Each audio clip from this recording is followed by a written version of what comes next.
Magandang araw mga Lods, pag-uusapan natin ang naging panayam ni dating 2 Division World Champion Andre Ward kay Manny Pacquiao, kung saan dumayo pa itong Amerikano sa wildcard gym para interviewin si Pacman, na maganda rin naman ito para sa promotion ng paparating na laban ni Pacquiao kontra defending world champion Mario Barrios sa July 20 Pinas time sa Las Vegas. Nasa Las Vegas na nga ngayon sina Pacquiao, 4 na oras na biyahe sana. Kaso naging 7 oras dahil sa ginagawang daan yata. Bumiyahe sila mula sa pinagtrainingan nila na Los Angeles tungong Las Vegas nga. At dito tinanong nga ni Andre Ward kung paano nakuha pa ni Pacquiao na magpatuloy pa sa professional boxing sa edad na 46 tapos 72 na laban ang ginawa. Bale 498 rounds na pakikipagbakbakan. Sagot ni Pacman na hanggang ngayon gustong gusto pa rin niya ito. Nung nagpahinga daw siya ng 4 na taon, talagang sobrang na-miss daw niya ang boxing. Na-miss daw niya yung mga memories tulad ng pag-ensayo nila ng mabigat sa training camp, ang pagdidisiplina sa sarili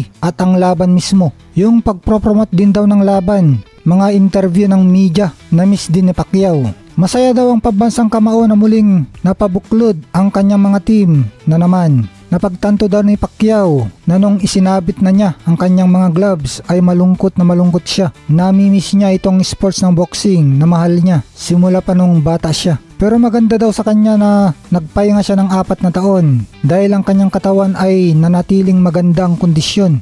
Pero bagaman na nagretiro siya ay lagi daw siyang nagwo-workout at naglalaro siya ng basketball, nag-gym siya, naglalaro siya ng badminton at iba pang mga physical activities. Dahil ang bahay niya ay may sariling gym, may sariling basketball at badminton. Masaya naman daw ang kanyang trainer na si Freddie Roach nang sinabi niyang babalik na siya sa boxing. Inobserbahan daw siya ang mga galawan niya at nakita na nandun pa rin ang bilis at mahusay na galawan. Yung apoy sa mata niya na mag-workout at disiplinahin ang sarili sa mabibigat na ensayo. Na-enjoy pa rin daw ni Pacquiao ang training. Wala daw pagbabago. Hindi daw siya tinatamad na magsakripisyo sa training araw-araw tulad ng dati. Humanga naman itong si Andre Ward dahil nakita niya ang pagkagutom pa rin ni Pacquiao, ang speed at ang mga hirap na ginagawa nito sa training. Dahil ito daw si Andre Ward ay naumay sa edad pa lang na 33 years old lang at doon nga siya nagretiro na undefeated. Samantalang si Pacquiao 46 years old na ay tuloy pa rin. Dagdag pa ni Pacquiao na ang patunay na passionate ka sa sports kung parte na ito sa buhay mo bilang boksingero tulad ng lumaban. Lumaki daw siya sa boxing